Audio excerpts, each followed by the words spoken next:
എല്ലാവർക്കും നമസ്കാരം. എപ്പോഴെങ്കിലും തോന്നിയിട്ടുണ്ടോ ഞാൻ പറയുന്നതെന്താ ആർക്കും മനസ്സിലാവാത്തതെന്ന്? അല്ലെങ്കിൽ ചിലപ്പോൾ നമ്മൾ പറയുന്നതൊന്നായിരിക്കും, മറ്റുള്ളവർ കേൾക്കുന്നത് വേറൊന്നായിരിക്കും. ഈ ഒരു കമ്മ്യൂണിക്കേഷൻ ഗ്യാപ്പ്, ഈ ഒരു പ്രശ്നത്തെക്കുറിച്ചാണ് നമ്മളിന്ന് സംസാരിക്കാൻ പോകുന്നത്. ഇതെങ്ങനെ ശരിയാക്കാമെന്നും നമുക്ക് നോക്കാം. ഈ ഒരു ചോദ്യം എന്റെ ചുറ്റുമുള്ളവർക്കെന്താ ഒരു വിവരവുമില്ലേ? സത്യം പറഞ്ഞാൽ നമ്മളിൽ പലരും മനസ്സിലെങ്കിലും ഇത് ചോദിച്ചിട്ടുണ്ടാവും അല്ലേ? ചിലപ്പോൾ ഓഫീസിലെ മീറ്റിംഗിലായിരിക്കും, അല്ലെങ്കിൽ വീട്ടിലൊരു ചർച്ചയ്ക്കിടയിൽ നമ്മളൊരു കാര്യം പറയും, അവർ വേറെന്തെങ്കിലും മനസ്സിലാക്കും. അവസാനം നോക്കുമ്പോൾ ദേഷ്യവും ഫ്രസ്ട്രേഷനും മാത്രം. എന്താ ശരിക്കും ഇതിനൊരു കാരണം? അവിടെയാണ് തോമസ് എറിക്സന്റെ ഈ ഒരു വാചകം വരുന്നത്. അദ്ദേഹം പറയുന്നത് എന്താണെന്ന് വെച്ചാല്, പ്രശ്നം അവരുടെ ബുദ്ധിക്കുറവല്ല, മറിച്ച് നമുക്കവരെ മനസ്സിലാക്കാൻ പറ്റാത്തതാണ് എന്നാണ്. ആരും വിഡ്ഢികളല്ല, പ്രശ്നം നമ്മുടെ കമ്മ്യൂണിക്കേഷൻ സ്റ്റൈലിലാണ്. ഓരോരുത്തരും ഓരോ രീതിയിലാണ് ചിന്തിക്കുന്നത്.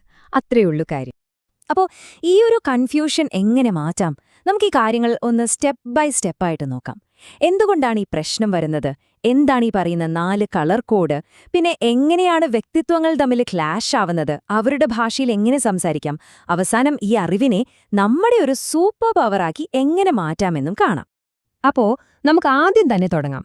ഈ പറയുന്ന വിഡ്ഢികളുടെ ലോകം എന്തുകൊണ്ടാണ് നമുക്കിങ്ങനെ തോന്നുന്നത്?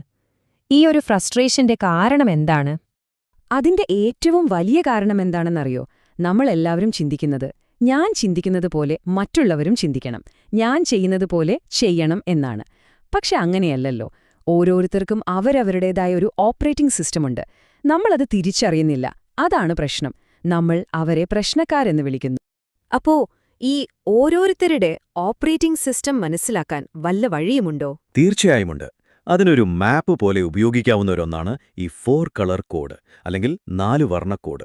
ആളുകളുടെ സ്വഭാവം മനസ്സിലാക്കാനുള്ള ഒരു സിമ്പിൾ ഗൈഡ്.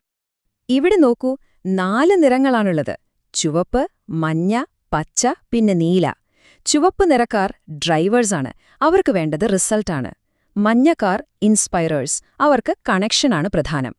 പച്ചക്കാർ പീസ് മേക്കേഴ്സ്, അവർക്ക് സമാധാനമാണ് വലുത്. പിന്നെ നീല, അവർ അനലിസ്റ്റാണ്, അവർക്ക് വേണ്ടത് കൃത്യതയാണ്. നമുക്ക് ഓരോന്നായിട്ട് നോക്കാം. ആദ്യം തന്നെ റെഡ്, അഥവാ ചുവപ്പ്. ഇവർ ആധിപത്യ സ്വഭാവമുള്ള ഡ്രൈവേഴ്സാണ്.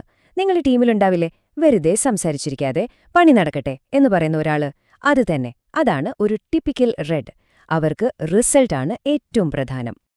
അവരുടെ ഗുണങ്ങൾ നോക്കിയാല് നല്ല ധൈര്യമായിരിക്കും, ആത്മവിശ്വാസമുണ്ടാകും, പെട്ടെന്ന് തീരുമാനങ്ങളെടുക്കും. എന്നാൽ അതിന്റെ മറുപുറമല്ല, അവർക്ക് ഒട്ടും ക്ഷമയുണ്ടാവില്ല.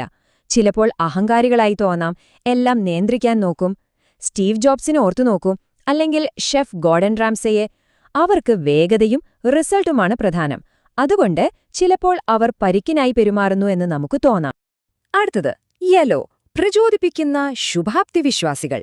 ഒരു പാർട്ടിക്ക് പോയാൽ അവിടുത്തെ സ്റ്റാർ ആരായിരിക്കും?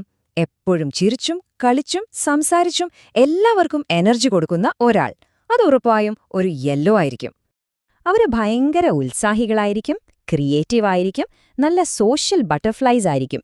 പക്ഷേ ഒരു പ്രശ്നമുണ്ട്, അവർക്ക് വലിയ ചിട്ടയൊന്നും ഉണ്ടാവില്ല, പെട്ടെന്ന് ഡിസ്ട്രാക്റ്റഡ് ആവും, തുടങ്ങിയ കാര്യം പൂർത്തിയാക്കാൻ ചിലപ്പോൾ മറന്നുപോകും. പുതിയ ഐഡിയാസ് ഇങ്ങനെ വന്നുകൊണ്ടേയിരിക്കും, പക്ഷേ ഡീറ്റെയിൽസിലേക്ക് പോകാൻ അവർക്ക് താൽപ്പര്യമുണ്ടാവില്ല. ഓക്കെ, അടുത്തത് ഗ്രീൻ, പച്ചനിറക്കാർ. ഇവർ സമാധാനപ്രിയരാണ്.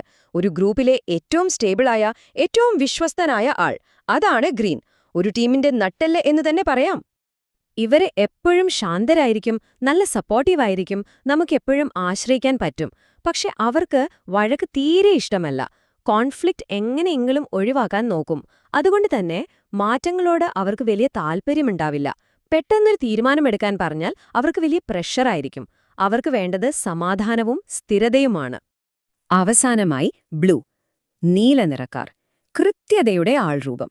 നിങ്ങൾ എന്ത് പറഞ്ഞാലും ഇതിന്റെ ഡാറ്റ എവിടെ, ഇതിന് വല്ല പ്രൂഫുമുണ്ടോ എന്ന് ചോദിക്കുന്ന ഒരാളില്ലേ നിങ്ങളുടെ കൂട്ടത്തിൽ? അവരാണ് ബ്ലൂ. അവർക്ക് വേണ്ടത് വസ്തുതകളാണ്, അല്ലാതെ വെറും വാക്കുകളല്ല. അവരെന്ത് ചെയ്താലും അതിൽ യുക്തിയുണ്ടാകും, കൃത്യതയുണ്ടാകും, നല്ല ചിട്ടയോടെ കാര്യങ്ങൾ ചെയ്യും. പക്ഷേ അതിന്റെ മറുവശമെന്താ? അവർ പെർഫെക്ഷനിസ്റ്റുകളാണ്. ഒരുപാട് ആലോചിച്ച് കാടുകയറും. അതുകൊണ്ട് തന്നെ ഒരു തീരുമാനമെടുക്കാൻ ഒരുപാട് സമയമെടുക്കും. അവർക്ക് ഇമോഷൻസിനേക്കാൾ വലുത് ലോജിക്കാണ്. അപ്പോ ഈ 4 കളറുകളെക്കുറിച്ചും ഒരു ഐഡിയ കിട്ടിയില്ലേ? ഇനിയൊന്ന് ആലോചിച്ചു നോക്കൂ. ഈ 4 പേരും, അതായത് ഒരു റെഡ്, ഒരു യെല്ലോ, ഒരു ഗ്രീൻ, ഒരു ബ്ലൂ, ഇവരൊരുമിച്ചൊരു പ്രോജക്റ്റ് ചെയ്താൽ എന്തായിരിക്കും അവസ്ഥ? അവിടെയാണ് ശരിക്കുള്ള കളി തുടങ്ങുന്നത്. ലോകങ്ങൾ കൂട്ടിയിടിക്കാൻ പോകുവാണ്. ഏറ്റവും വലിയ ക്ലാഷ് നടക്കുന്നത് ഒരു റെഡും ഗ്രീനും തമ്മിലായിരിക്കും. റെഡിന് എല്ലാം പെട്ടെന്ന് നടക്കണം, റിസൾട്ട് കിട്ടണം. ഗ്രീനിനോ എല്ലാവർക്കും ഓക്കെ ആണോ, സമാധാനപരമായി പോകാമോ എന്നൊക്കെയാണ് ചിന്ത. അപ്പൊ റെഡ് വിചാരിക്കും ഇവൻ എന്തൊരു മടിയനാണ്, ഒരു തീരുമാനം എടുക്കുന്നില്ലല്ലോ എന്ന്. ഗ്രീൻ എന്ത് വിചാരിക്കും, ഇയാളൊരു ബുൾഡോസർ പോലെയാണല്ലോ, ആരെയും ഗൗനിക്കുന്നില്ലല്ലോ എന്ന്. അതുപോലെ തന്നെയാണ് യെല്ലോവും ബ്ലൂവും. യെല്ലോ പറയും നമുക്കിങ്ങനെ ഒരു അടിപൊളി ഐഡിയ ചെയ്യാമെന്ന്. അപ്പോൾ ബ്ലൂ ചോദിക്കും അതിന്റെ ഡീറ്റെയിൽസ് ഇവിടെ, ബഡ്ജറ്റ് എത്രയാ, ഇത് പ്രായോഗികമാണോ എന്ന്. യെല്ലോയ്ക്ക് തോന്നും ഈ ബ്ലൂ ഒരു രസം കൊല്ലിയാണല്ലോ എന്ന്.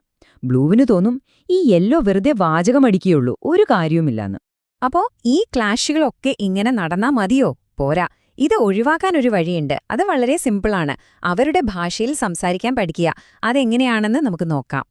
ഇതൊരു ചീറ്റ് ഷീറ്റ് പോലെ കണ്ടാ മതി. ഒരു റെഡിനോടാണ് സംസാരിക്കുന്നതെങ്കിൽ ചുമ്മാ വളച്ചുകെട്ടി സംസാരിക്കരുത്. നേരെ കാര്യത്തിലേക്ക് വരിക, റിസൾട്ടിനെക്കുറിച്ച് പറയുക. യെല്ലോയോടാണെങ്കിൽ പോസിറ്റീവായി നല്ല എനർജിയോടെ സംസാരിക്കുക. ഗ്രീനിനോട് സംസാരിക്കുമ്പോൾ വളരെ ക്ഷമയോടെ സൗമ്യമായി കാര്യങ്ങൾ പറയുക. ഒരു ബ്ലൂവിനോടാണെങ്കിൽ തയ്യാറെടുപ്പില്ലാതെ പോകരുത്, കൃത്യമായ ഡാറ്റയും ലോജിക്കും കയ്യിൽ വേണം. ഇത് മാത്രം ചെയ്താൽ മതി, പകുതി പ്രശ്നങ്ങളും തീരും. ഒരിക്കൽ നിങ്ങൾക്ക് ഇത് മനസ്സിലായി കഴിഞ്ഞാൽ അതൊരു സൂപ്പർ പവർ കിട്ടിയതുപോലെയാണ്. ആ ഫ്രസ്ട്രേഷനൊക്കെ പോയിട്ട് പകരം ഒരു സഹാനുഭൂതി വരും. ഓ, അയാൾ അങ്ങനെ പെരുമാറുന്നത് അയാളൊരു റെഡ് ആയതുകൊണ്ടാണ് എന്ന് നമുക്ക് മനസ്സിലാവും. പക്ഷേ ഈ സൂപ്പർ പവർ കിട്ടണമെങ്കിൽ ഒരാദ്യത്തെ സ്റ്റെപ്പുണ്ട്. അത് സ്വയം മനസ്സിലാക്കലാണ്. ഇതിലെല്ലാം ഏറ്റവും പ്രധാനം അതാണ്. മറ്റുള്ളവരുടെ കളറ് കണ്ടുപിടിക്കാൻ പോകുന്നതിന് മുൻപ് ആദ്യം സ്വയം കളർ ഏതാണെന്ന് മനസ്സിലാക്കണം. ഞാൻ റെഡാണോ ബ്ലൂ ആണോ, എന്റെ ശക്തിയും ദൗർബല്യവും എന്തൊക്കെയാണ്, ആ തിരിച്ചറിവിൽ നിന്നാണ് എല്ലാം തുടങ്ങുന്നത്. അപ്പോ ശരിക്കും നമ്മൾ വിഡ്ഢികളാൽ ചുറ്റപ്പെട്ടവരല്ല, മറിച്ച് നമ്മളിൽ നിന്ന് വ്യത്യസ്തമായ ആളുകളാൽ ചുറ്റപ്പെട്ടവരാണ്. അതായത് ഓരോ വ്യക്തിയും മറ്റൊരാളുമായി കണക്ട് ചെയ്യാനുള്ള ഒരവസരമാണ് നമുക്ക് തരുന്നത്. ഇപ്പൊ നിങ്ങൾക്ക് അവരുടെ കളർ എന്താണെന്ന് മനസ്സിലായല്ലേ? ഇനി നിങ്ങൾ എങ്ങനെയാണ് അവരുമായി സംസാരിക്കാൻ പോകുന്നത്? നിങ്ങളുടെ ഓഫീസിലെ ആ ബുൾഡോസർ റെഡിനോട്, അല്ലെങ്കിൽ ആ രസം കൊല്ലി ബ്ലൂവിനോട് ഇനി നിങ്ങളുടെ സംസാരത്തിൽ എന്ത് മാറ്റം വരും? ഒന്ന് ആലോചിച്ചു നോക്കൂ. ഈ അറിവ് നിങ്ങളുടെ ജീവിതത്തിൽ വലിയ മാറ്റങ്ങൾ കൊണ്ടുവരട്ടെ. നന്ദി.